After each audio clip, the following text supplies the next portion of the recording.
Whenever you're ready, Daryl. Okay.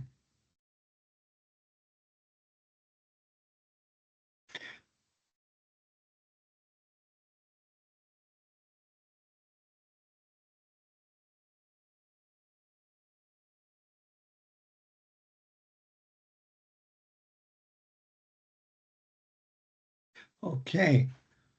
Welcome, everyone. I'm Daryl Haddon from Graphically Speaking, and today we'll take a hard look at the leading B2B e-commerce platforms. I don't know how hard of a look it'll be, but it'll be a good look. And so we're looking at Shopify Plus, Adobe Commerce, Magento Open Source, and WooCommerce. And we're trying to figure out which ones will make the most sense for your business goals and budgets. And the four platforms at a glance are these four platforms basically dominate the B2B market. Okay? Each one approaches complexity, cost, and flexibility differently. Understanding where they shine or where they're great and where they require add ons or development is key to avoiding expensive mistakes. So, in your B2B journey, the choice of the platform we think is one of the most important. And so, thus, we hope to share some of our insights as far as where they shine and where they're and where they're weak. So, next slide, please. So, what are the components of B2B? So, B2B e-commerce, and this is quite confusing for many, but B2B e-commerce isn't just B2C or D2C with bigger carts. B2B businesses require contract pricing, corporate account structures, payment terms, logistics flexibility, and system integrations that consumer sites don't require. So, first off, it's very important to understand the difference between B2B and B2C. And also, well, basically, B2B needs all the B2C capabilities plus. And now we're going to talk about the plus. So, next slide, please.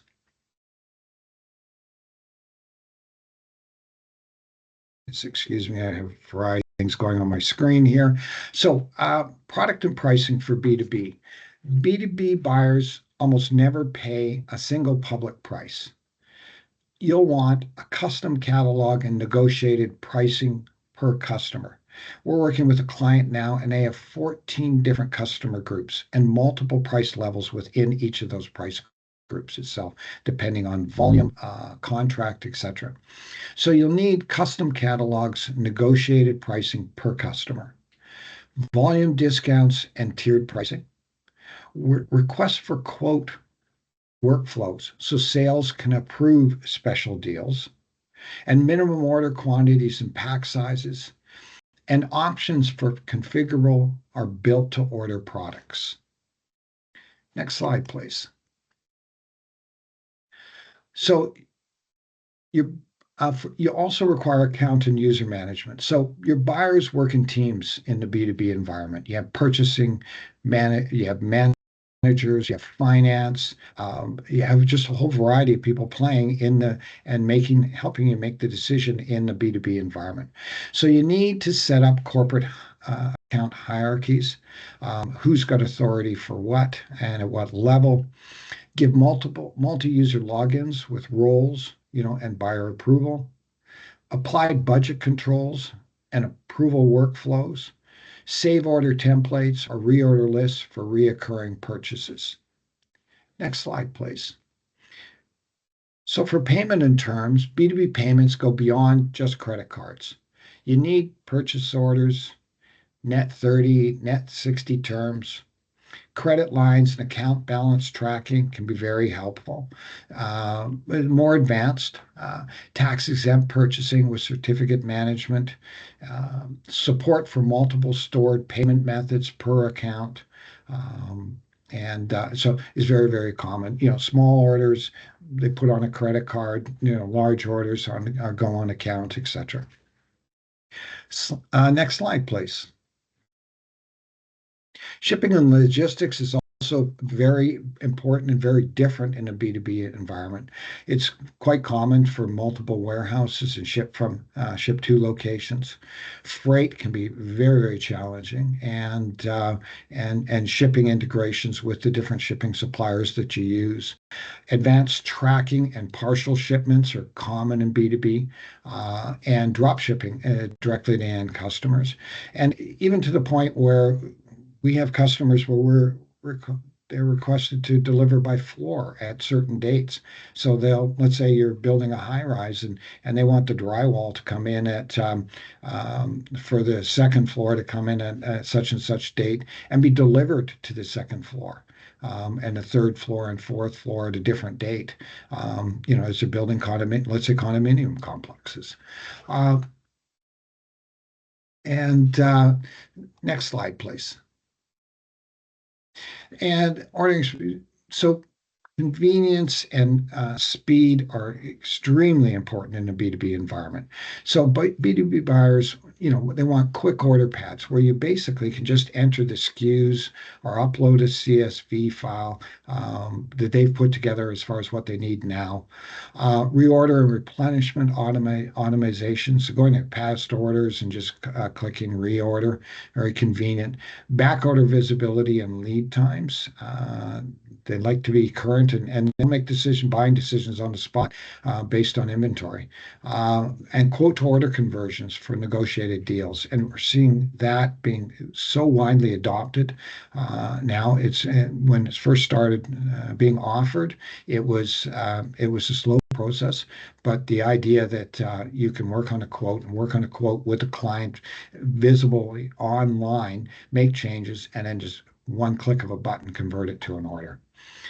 So, and we did some research and on B2B buying process, and there's quite a huge saving for the purchaser when using B2B systems. And not only is there a huge savings for the supplier, but and probably it's 4 to 6 times higher for the supplier as far as cost savings, but there is substantial cost savings for the purchasing company also. So the ordering experience is very important and becoming a competitive advantage in some environments. Next slide, please. So analytics and procurement tools. So customers expect data. They would like to see what they've spent, their history, purchasing history, reporting in different formats, budget tracking and spend limits. And you need ERP. For these, you need ERP integration. So into your SAPs, your NetSuites, etc., or whatever runs your back office. Next slide, please. Here's one of the areas that we really like, and that's the sales and support integration. And great B2B platforms support your sales team. And it's so important to allow them to increase their productivity and get things right the first time. So errors when using a B2B e-commerce system can be quite substantially reduced. So sales rep portals to place orders for clients. So one common thing is a client places an order, sales rep has a look and goes, this is out of stock. We have better alternative. We can do a little better on pricing, or this pricing isn't current.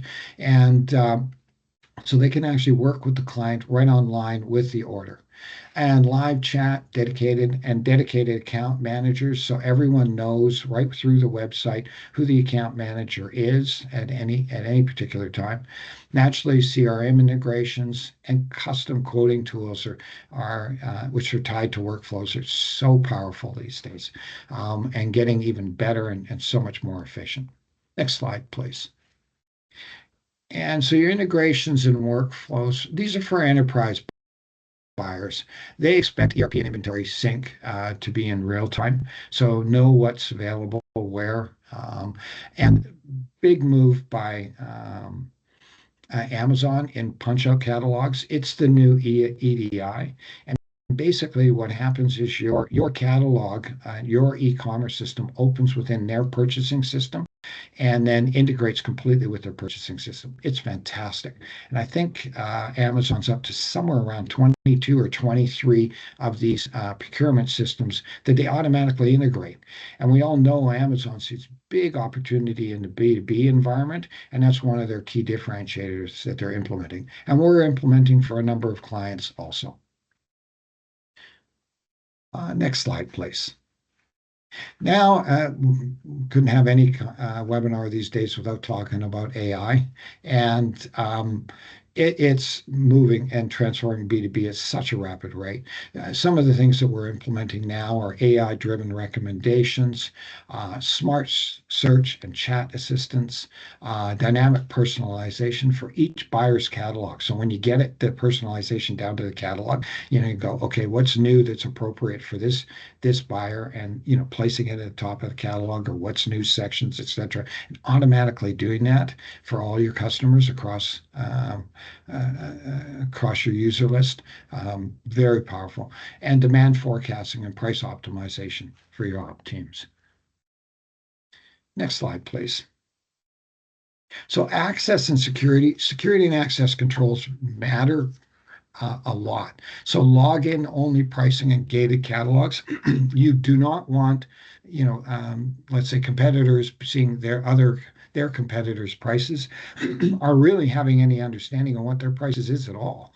And role-based access control, because you want a purchasing person to have different controls than a purchasing manager, or purchasing and a operations manager. You want different access and different controls for the different users using the e-commerce system. Single sign-on obviously is important, and we see a lot of contract and document management right within the web e-commerce system and the portal. And contract management is very popular in B2B, where customers, existing customers negotiate special pricing on special products for special projects, and becoming far more common. And managing that is quite different than managing just your standard catalog itself. And with security, it's also very important that your policies and procedures are up to date. We had a client where they fired someone that had purchasing access. Well, the next day they placed a very large order and had it shipped, and basically it was no longer. They lost the money in the order. So you want that control to be put into place. You want a system that can do that for you. Next slide, please. So now we're going to compare the different platforms. And so now that we talked about what they need to do, now we're going to get into the what do they do. And so here's our four contenders and how they compare. So Shopify Plus, they've been working tirelessly in regards to providing a great platform for a B2B environment. And Shopify Plus just shines in that. So they have many B2B features. They're native or basic, and limited on the advanced coding, punch out, and deep ERP integrations, which do need apps. But they're working aggressively. They're spending hundreds of millions of dollars in regards to developing their B2B capabilities, and it's just improving at such a lightning speed. So we're just so pleased with what they're doing in that area, and yeah, and you can see so a lot of native built-in, some apps required. Adobe Commerce has been the leader in mid-level and enterprise level B2B, and they have by far the most advanced and strong out-of-the-box features. Again, great for enterprise. We implemented quite a few in the mid-size area itself, and especially when we're looking for customizations. And we do quite a bit in the building supply industry, and the customizations there are quite heavy. Then Magento open source is so uh, Adobe acquired Magento. And then they spun off the Magento open source, which is I guess, the base of Adobe Commerce. And then with Adobe Commerce, they added in all the many different features, but B2B was one of the key ones that they added in, as they dominated that field before being bought by Adobe. And so now Magento open source is great. We implement that in many B2B environments, but you got to use plugins for it. And we all know, well, in the industry, more plugins you get, more complexity, more difficult to maintain, more difficult to upgrade, etc. And the plugins are always don't, do exactly what you want. So they're a little more difficult to modify, etc. So the more plugins you add in, the less appealing it is for the client and for us. Well, if you think of us as a billable hour company, it's you might think it's more appealing for us. But our goal is to bring value to our clients and to deliver cost-effective solutions. So if we're adding in a lot of plugins, we're always questioning whether we should be doing that or not. So Magento open source, very great, very powerful, but more dev heavy because you're adding more plugins. WooCommerce is very plugin reliant also with B2B tools, but it's affordable, doesn't cost anything, and it's built on the WordPress CMS, and but we'll talk more about that. Next slide, please. So the key cost drivers, it's just not license fees. It depends on the complexity of your B2B workflows, quotes, approvals, roles, integrations with the different ERPs, CRM, shipping, product information management systems, how custom and UX and the custom UX and UI design that you do, data migration size, how many products, what kind of order are they in, whether you're going to implement past customers with their past ordering or an order history, etc. And then your hosting and support and your performance optimization.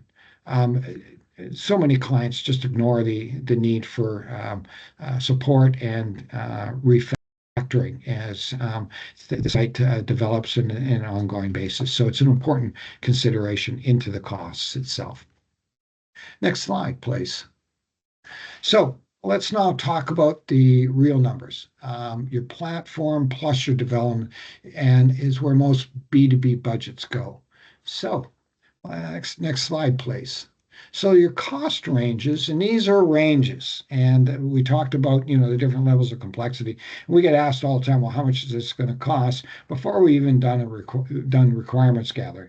And pretty tough to do, but we've done so many of them. We can provide ranges, and that's usually what we try and do. So based on industry average, your Shopify Plus, great entry level at 25K to 75K for simple. 75 to 100 for mid, and 150 for large builds. Adobe Commerce, you can see it's out of the box. It's just got so much functionality, so much capability. It's just out of the box start. It's in the 60 to 100K range. We've delivered 25 to 30. That's tough, and you have to be very disciplined to be able to do that. But so typically the industry average, you can't get anyone talking under 50,000 typically, 100,000 for small, mid 100 to 250, and then more complex up. Open source, and we put in an Amnesty B2B plugin on there, so 35 to 75K for a baseline, 75 to 300K for once you get higher and you're going into integrations. And then WooCommerce, and we put B2B King is in there for a comparison. It's just Amnesty and B2B King are two popular ones. Not saying they're the right ones for your requirements, but they are popular. And so 20 to 60K for smaller builds. So notice it's by far the cheapest to get into. Eh, but it can be the most frustrating also. So, how many people are happy with their e-commerce system after they implement?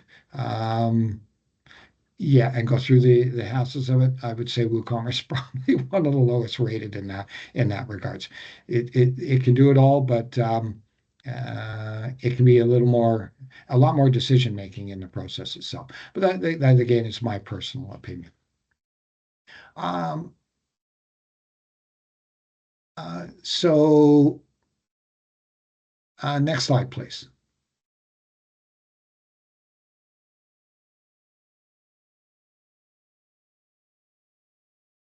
So so our interpretation. Um, so I'm just kind of going, okay, how to best. So how to think about this is Shopify Plus.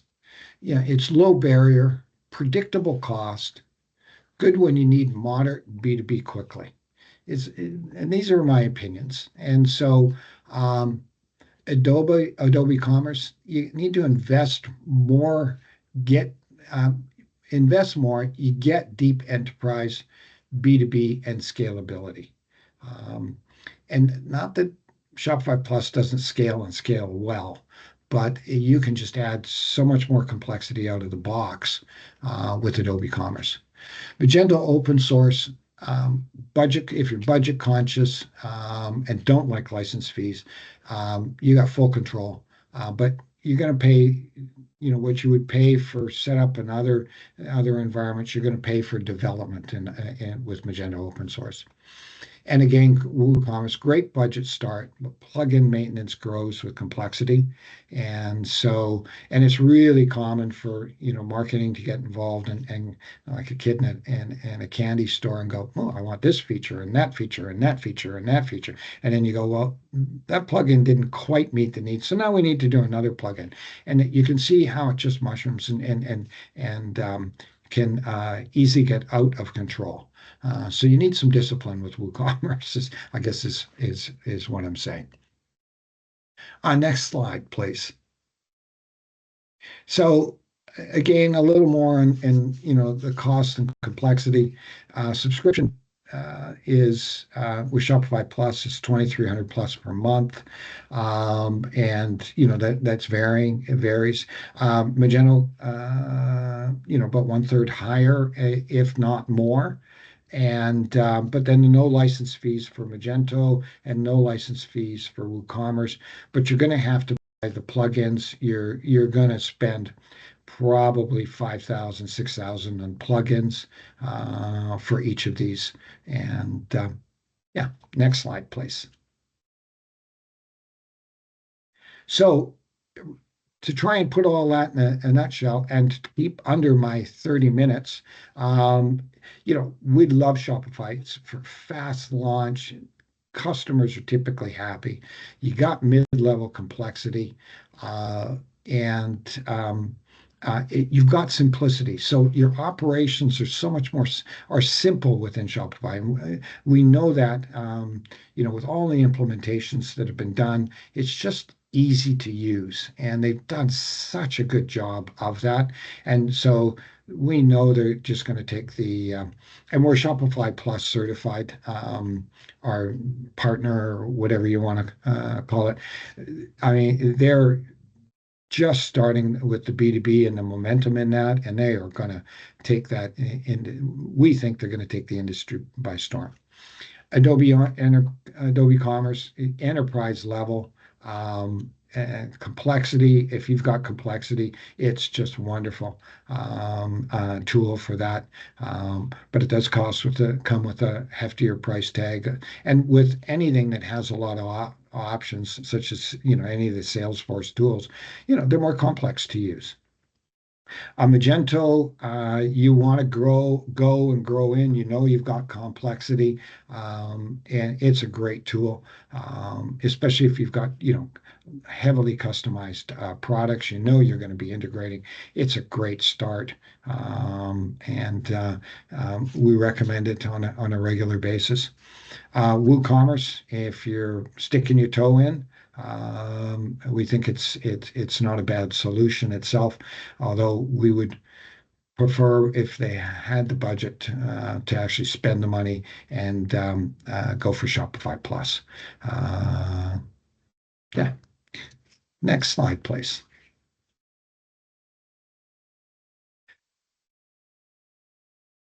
So thank you very much for joining us. I managed to make it on time, and if we can help you map out your requirements to the right platform and budget, please don't hesitate to give us a call.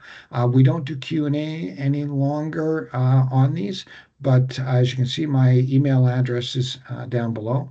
If you'd like this presentation or have any particular questions or need anything, just please reach out and give me a call, or the number is 604 682 5500, or email at Daryl at Graphically Speaking.